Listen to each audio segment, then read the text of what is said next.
ताब्यात घेत आहेत आणि दुसरीकडे भाजपचे कार्यकर्ते पुलिसांनी ताब्यात घेतले। तुम्ही जाताय।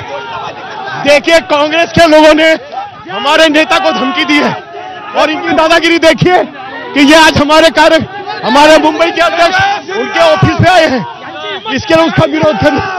आपण सांगूया, असलम शेख यांच्याबद्दल जे विधान केलं त्याच्या विरोधात हे सगळे युथ काँग्रेसचे कार्यकर्ते आले होते आणि घोषणाबाजी झालेली असताना इथे पोलिसांनी सर्व या काँग्रेस कार्यकर्त्यांना ताब्यात घेतलेलं आहे आणि पोलीस पूर्णपणे प्रयत्न करतायत दोन्ही कार्यकर्त्यांना शांत करण्याचा। कारण इथे आपण बघतोय भाजपचे कार्यकर्ते सुद्धा आक्रमक झालेले पाहायला मिळत आहेत। दोन्ही बाजूनी मोठा गोंधळ पाहायला मिळाला आणि आता पोलीस या भाजप कार्यकर्त्यांना शांत करताना पाहायला मिळतात।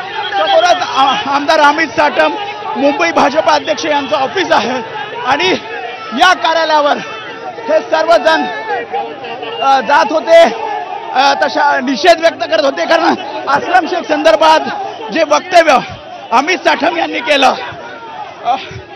त्या वक्तव्याच्या विरोधात हे सगळं आंदोलन होतं। देश के इन गद्दारों को, आता देश के इन गद्दारों को ते कार्यालयाकडे येत होते, तुम्ही थांबवला, पोलिसांनी थांबवला, तुम्हाला शांत करण्याचा प्रयत्न। त्यांची हिंमत कशी काय झाली यायची, त्यांची हिंमत कशी काय झाली? या गद्दार असलम शेख साठी हे जर लोक येत असतील आम्ही वाटणार नाही।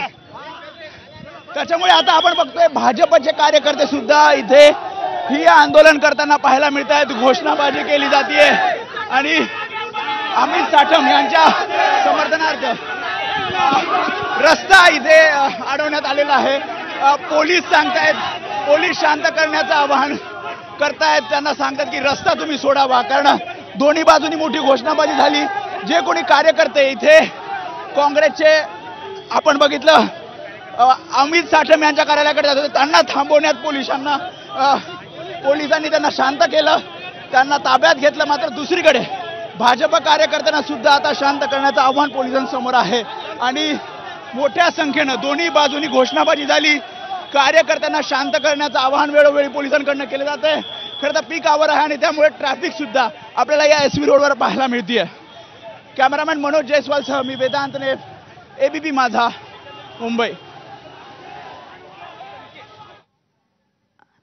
तर आपण बघतोय युथ काँग्रेसचे कार्यकर्ते या ठिकाणी एकत्र आलेले होते। आमचे प्रतिनिधी वेदांत नेब आहेत आपल्या सोबत। वेदांत, काँग्रेसचे कार्यकर्ते आणि भाजपचे कार्यकर्ते हे साधारणपणे आमने सामने आल्याचे या ठिकाणी दिसतात। काय नेमकं या आंदोलनाचं आताचं स्वरूप आहे आणि या आंदोलकांना पोलिसांनी देखील ताब्यात घेतलेलं आहे? आपण बघितलं तर युथ काँग्रेसनं अमित साटम यांच्या कार्यालयासमोर येऊन आंदोलन करण्याचं ठरवलं। जसे हे सगळे कार्यकर्ते युथ काँग्रेसचे कार्यालयाच्या जवळ आले, बॅरिकेडिंग पोलिसांनी केलं होतं, तर दुसऱ्या बाजूने भाजपचे कार्यकर्ते सुद्धा आले, घोषणाबाजी झाली आणि मग युथ काँग्रेसच्या कार्यकर्त्यांना पोलिसांनी ताब्यात घेतलं। मात्र आता भाजपच्या म्हणजे दृश्यांमध्ये आपण जे बघतोय भाजपच्या कार्यकर्त्यांना पोलीस शांत करत, कारण ही आंदोलन करायला सुरुवात त्यांनी केली होती आणि आता आपण बघतोय युथ काँग्रेसच्या कार्यकर्त्यांना ताब्यात घेतल्यानंतर आणि हे सगळं प्रकरण जर आपण बघितलं असलम शेख या संदर्भात अमित साटम यांनी एक वक्तव्य केलं, त्याचा निषेध करण्यासाठी हे सगळे आले होते।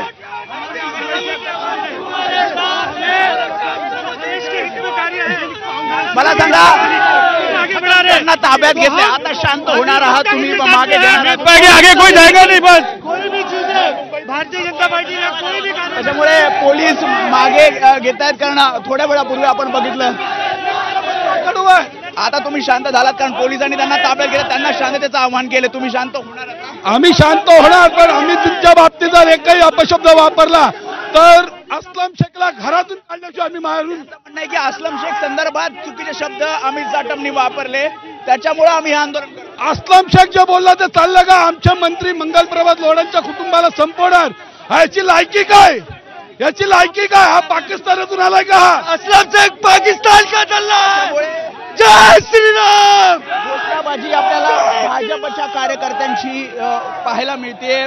आणि काहीचं वातावरण इथे आपण बघितलं, गोंधळ पाहायला मिळाला.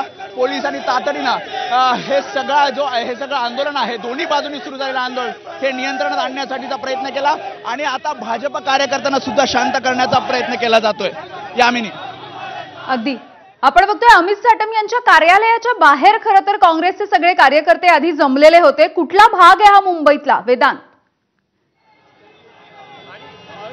नक्कीच अंधेरी वेस्टचा हा भाग आहे. आपण बघितलं वर्दळीचा हा सगळा रोड आहे, SV रोड, पुढे हाच लिंक रोड आणि इथे आपण जर बघितलं तर आतमध्ये म्हणजे या ठिकाणी आपण बघितलं बॅरिगेटिंग जिथे केलेलं आहे त्याच्या आतमध्ये साधारणपणे 100 मीटर अंतरावर अमित साटम यांचं कार्यालय आहे आणि याच कार्यालयावर युथ काँग्रेस मोर्चा काढला होता आणि मोर्चा काढला असताना आधीच पोलिसांनी दोन्ही कार्यकर्ते समोरासमोर येऊ नये यासाठी खबरदारी घेतली होती आणि त्यामुळे तातडीनं जसे युथ काँग्रेसचे कार्यकर्ते आले, घोषणाबाजी केली, त्यांना ताब्यात घेतलं. मात्र भाजपचे कार्यकर्ते आता आक्रमक झालेले आहेत आणि असलम शेख यांच्या विरोधात घोषणाबाजी करताना आपल्याला पाहायला मिळतात. आता आंदोलन मागे घेत आहेत, आता आंदोलन मागे घेत आहेत. युथ काँग्रेसच्या कार्यकर्त्यांना ताब्यात घेतलं. या काँग्रेसच्या कार्यकर्त्यांची हिंमत कशी काय झाली आमच्या सन्माननीय अमित साटम साहेबांच्या कार्यालयामध्ये धडक द्यायची? जर आमच्या कार्यालयावरती ते असे चालू येत असतील तर त्यांचा एकही पदाधिकारी व्यवस्थित. त्यांचं म्हणणं आहे असलम शेख संदर्भात चुकीचं वक्तव्य अमित साटम यांनी केलं, त्याचा निषेध ते नोंदवत होते म्हणून ते कार्यालयावर आले. असलम शेखनी जे वक्तव्य केलंय आमच्या सन्माननीय मंत्री महोदयांच्या विरोधात त्याचं प्रत्युत्तर म्हणून अमित साटमजींनी प्रत्युत्तर दिलंय आणि असं प्रत्युत्तर दिल्यानंतर जर हे काँग्रेसचे अशा कार्यकर्ते अशा आमच्या कार्यालयावरती येत असेल तर आम्ही सोडणार. त्याच्यामुळे आपण बघतोय या प्रतिक्रिया पूर्णपणे अमित साटम यांच्या समर्थनार्थ हे सर्व कार्यकर्ते घोषणाबाजी करताना आपल्याला पाहायला मिळत आहेत आणि दोन्ही बाजूंनी काही वेळापूर्वी आपल्याला घोषणाबाजी पाहायला मिळाली आणि आता पोलीस या भाजप कार्यकर्त्यांना सुद्धा शांत करताना पाहायला. अगदी तर आपण